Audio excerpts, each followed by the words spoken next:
Let's continue then with the story of the great patriarch Abraham, who's, as I said, identified as a key figure in these three religious traditions, commonly often called the Abrahamic traditions. So, Abraham and Sarah's progeny, their offspring, Isaac marries Rebekah, who together have two children, Jacob and Esau. And one of the things we have to say about the biblical text, especially the Hebrew Bible, but it's true of the New Testament as well, is that they aren't always perfect families. Talk about dysfunctional families. They existed in the biblical texts. Seems like brothers are always fighting, as Jacob and Esau did. I won't get into that story. I want to get to this story from the 32nd chapter of Genesis, where Jacob wrestles with God. It's starting at the 23rd verse and goes to verse 33. So there's a night where Jacob is with his two wives. Of course, this was a polygamous world, or polygynous world with many wives. And here he has two wives, two maidservants, and his 11 children, and crossed the ford of the river Jabbok. Jacob was left alone, and a man wrestled with him until the break of dawn. When the man saw that he had not prevailed against him, he wrenched Jacob's hip at its socket, so that the socket of the hip was strained as he wrestled with him. Then he said, "Let me go, for the dawn is breaking." But Jacob answered, "I will not let you go unless you bless me." And the other said, "What is your name?" And he replied, "Jacob." Said he, "Your name shall no longer be Jacob, but Israel, for you have striven with beings divine and human, and you have prevailed." Jacob answered, "Pray tell me your name." But he said, "You must not ask me my name," and he took leave of him. And so Jacob named the place Peniel, meaning, "I have seen a divine being face to face, yet my life has been preserved." So that name Israel is such a fascinating name. Of course, it's the name of the ancient Israelite people, and it doesn't mean the one who is chummy with God or the one who is loved by God.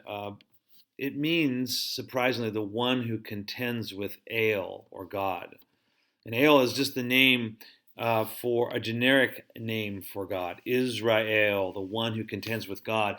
And one of the things about Jewish religion that's so interesting is that part of the religion is contending with God, is arguing with God, as we'll see in the person of Moses.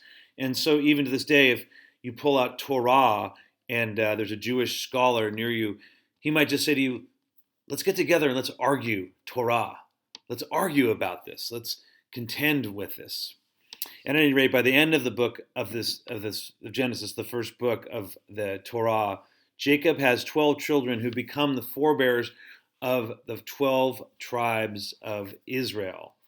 And because of famine, they moved down to Egypt.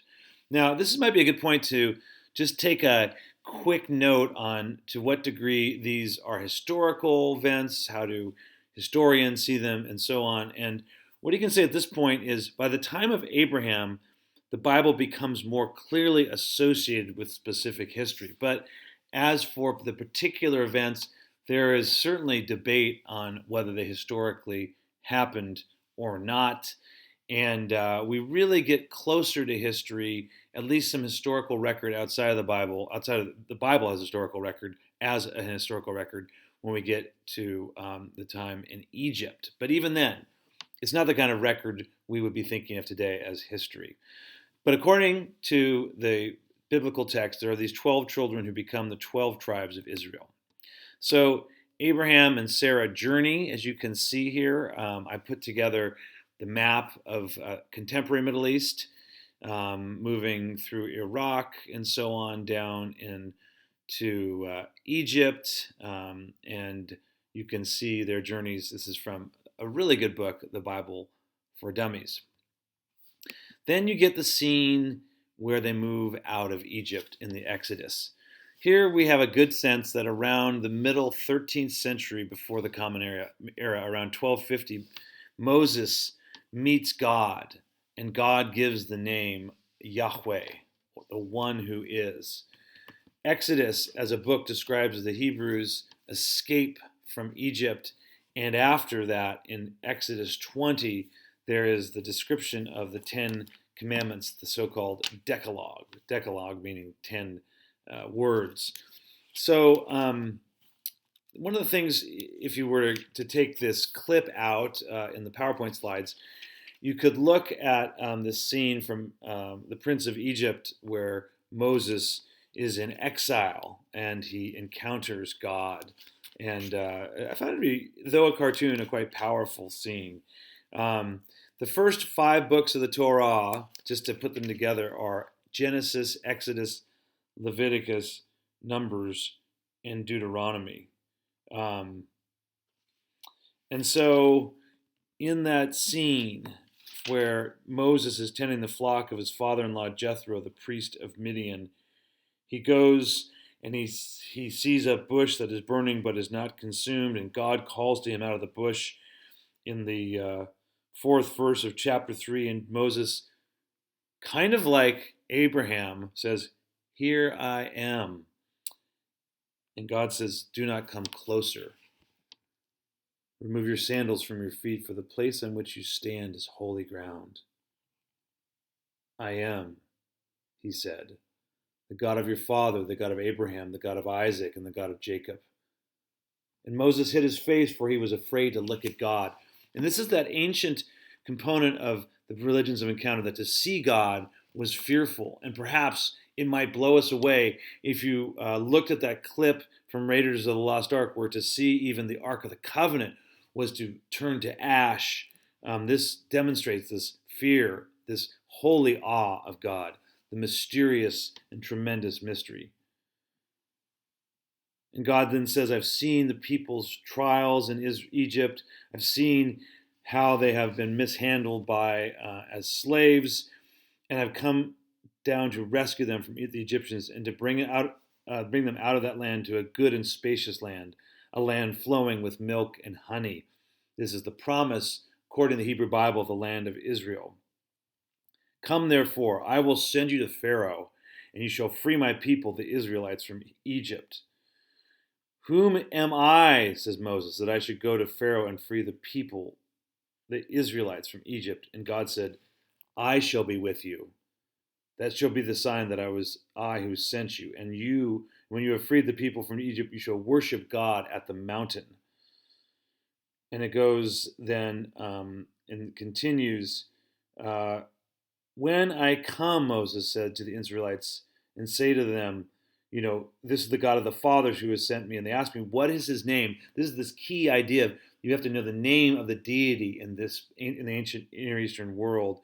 And God said to Moses, "Ehyeh asher ehyeh," that is, "I am that I am who I am." And he continued, "Thus shall you say to the Israelites, I am sent me to you." So it's this revelation of God's name. As I said, this is part of the name Yahweh, the one who is. But it also is in some ways a non-revelation of the name, right? There's no real description of a particular God. It's just like being itself, the origin of all that is.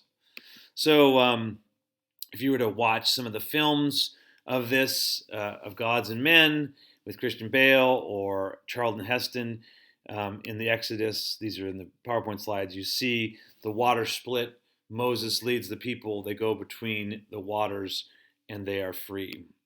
And they're ultimately given the law, the 10 Commandments, particularly Exodus 20, but it's described in the book of Exodus 19 through 24. These commands on how to live in light of the covenant. These are the ethical commands. You shall worship no other God before me. You shall not murder. You shall not commit adultery. You shall not bear false witness.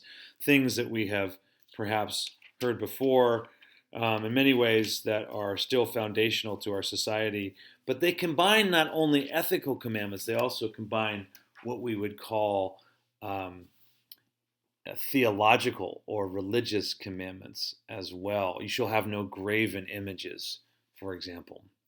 So the people of Israel are taken from their land, from their slavery in Egypt to their land, and we'll see in the next lecture what that looks like in terms of how the creation of the land and this journey is not at all straightforward. As I mentioned before, the book of Numbers talks about the wandering for 40 years, and it talks about the struggles of Moses as a leader with his people. When they get to the promised land and they come to the River Jordan, there are yet more parts of this story that unfold.